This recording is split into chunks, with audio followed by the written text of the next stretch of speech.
Hi అండి, అందరికీ నమస్కారం. Welcome to my YouTube channel. ఇప్పుడే అందిన వార్త అండి, షాక్ ఇస్తున్న కొత్త వైరస్ ఇవన్నీ మూసివేత. సో కొత్త వైరస్ అయితే మొదలైంది. ఆ వివరాలు ఈ వీడియోలో తెలుసుకుందాం. వీడియో అయితే ఎక్కడ స్కిప్ చేయకుండా ఎండ్ వరకు చూసినట్లయితే ఇన్ఫర్మేషన్ అనేది పూర్తిగా అర్థమవుతుంది. అలాగే వీడియో నచ్చినట్లయితే ఒక లైక్ చేయండి. ఇంకా సబ్స్క్రైబ్ అవ్వనట్లయితే మన ఛానల్ సబ్స్క్రైబ్ చేసుకోవడం ద్వారా నేను చేసే ప్రతి ఒక్క వీడియో మీ వరకు అయితే రీచ్ అవుతుంది.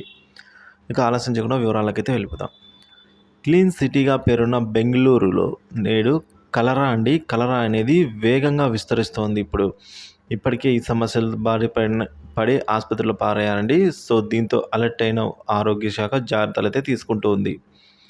కలరా కారణంగా చాలామంది ఇబ్బందులు పడుతూ ఉన్నారు. పెరిగిన బ్యాక్టీరియల్ ఇన్ఫెక్షన్ని అలానే వదిలేస్తే ప్రాణాంతకం అవుతుంది. ఇది ప్రధానంగా కలుషితమైన నీరు, ఆహారం ద్వారా వ్యాపిస్తోంది.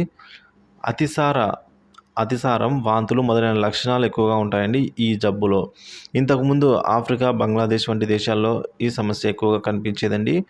ఇప్పుడు చూసుకున్నట్లయితే బెంగళూరుకి అయితే పాకడం జరిగింది. ఇక కలుషిత నీరు, ఆహారం తీసుకోవడం వల్ల కలరా అనేది వస్తుంది. ఈ సమస్యల కారణంగా బ్యాక్టీరియా ప్రేగుల్లో అయితే ప్రవేశించి విరోచనాలు, వాంతులకైతే కారణమవుతుంది. ప్రస్తుతం నీటి సమస్యతో బాధపడుతున్నారండి. దీనివల్ల బెంగళూరు వారసులు అయితే దీనివల్ల చాలామందికి అపరిశుభ్రమైన నీటినే తీసుకుంటున్నారు.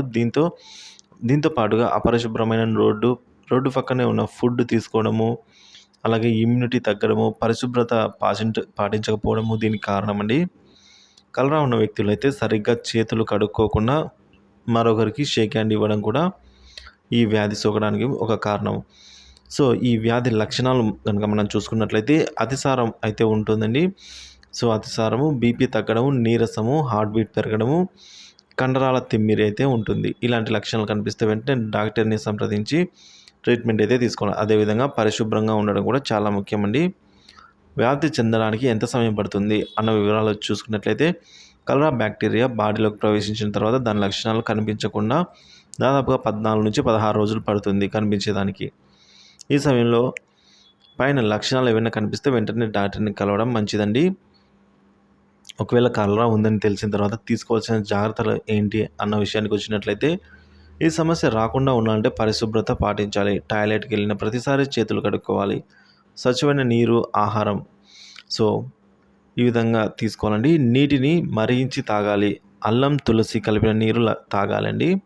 ముఖ్యంగా మనం చూసుకున్నట్లయితే ఆరోగ్య నిపుణులు అధ్యయనాల ప్రకారం చూసుకున్నట్లయితే ఈ వివరాలను అయితే ఇవ్వడం జరిగింది. సో కథనం మేరకు కేవలం ఇది అవగాహన కోసమే అండి. ఇవి పాటించడం వల్ల ఫలితాలు అనేవి వ్యక్తిగతం మాత్రమే.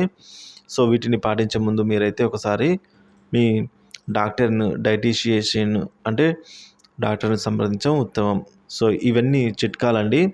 అంటే ఇవన్నీ ఆ వ్యాధి లక్షణాలు మరియు తీసుకోవాల్సిన జాగ్రత్తలు మాత్రమే. కానీ మీరు ఏం చేయాలన్నా కూడా తప్పనిసరిగా డాక్టర్ల ఈ లక్షణాలు ఏ ఒక్కటి కనిపించినా కూడా మీరు తప్పనిసరిగా అయితే డాక్టర్ని సంప్రదించవలసి అయితే ఉంటుందండి. సో లక్షణాలు మళ్ళీ ఒకసారి చెప్తా చూడండి. అతిసారము, బీపీ తగ్గడం, నీరసము, హార్ట్ బీట్ పెరగడము, కండరాల తిమ్మిరి. సో ఈ లక్షణాలు కనిపించినట్లయితే డాక్టర్ని మీరు సంప్రదించవలసి అయితే ఉంది.